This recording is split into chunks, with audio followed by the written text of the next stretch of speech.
This is Sarah Pritchard, Confidence Coach for Women, here to help you get your shit together. As always, you can find me at unleashyourfierce.com. If you haven't already, please feel free to go download your free ebook over on that website. You can also find me on Instagram, Facebook, YouTube, Twitter, and Periscope. Girl, I'm all over, so I can keep up with you and everything you're doing.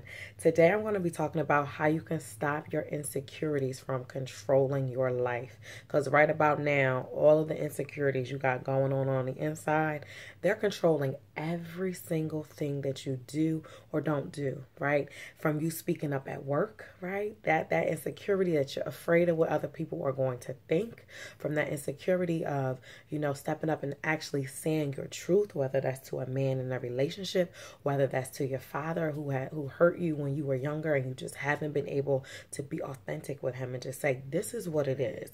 This is how you hurt me. This is how it's impacted me, right?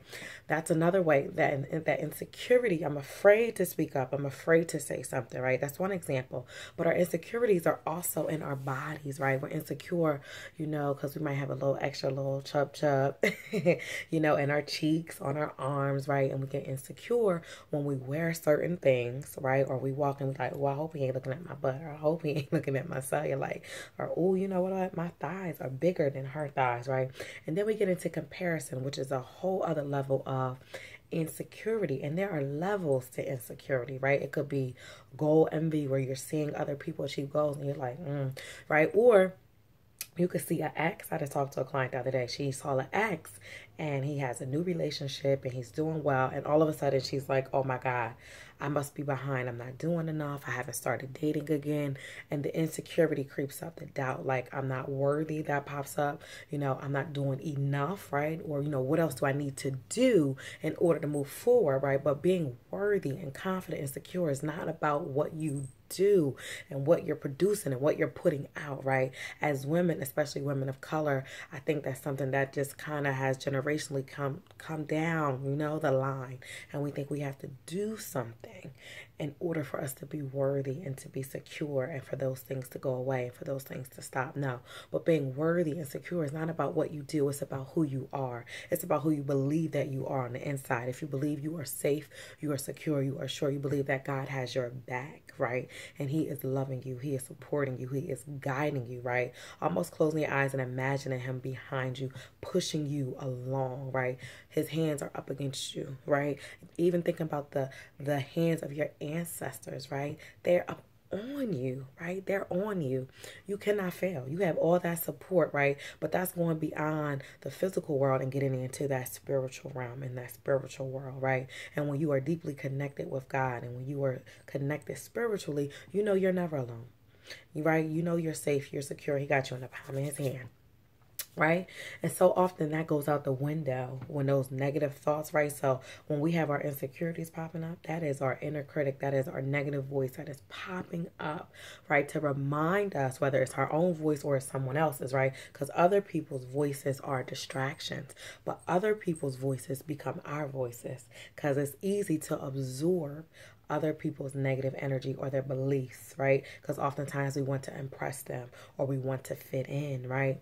We want to be liked. We want to be loved. We want to be accepted. We don't want to be abandoned. We don't want to be rejected, right? Especially if we're different or we want this type of love or nurturing or, attention from somebody, right?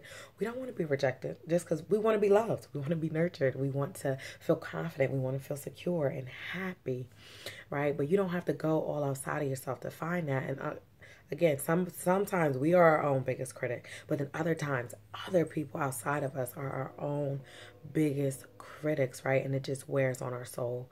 It wears down on our worthiness. And it doesn't feel good at all. That shit does not feel good at all, right? I heard this quote a couple of months ago.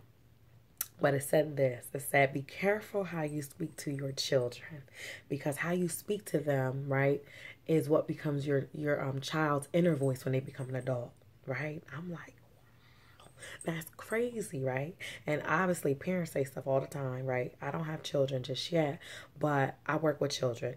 So I'm a teacher. So I understand, right? The words that you say to somebody are something we never forget. And that's not just our parents become the inner voice. Other people's voices do. But I want you to start thinking about What inner voice from when you were a little girl are you still carrying, right? And remembering, I want you to remember how you can stop it. Remember, it's not yours to carry.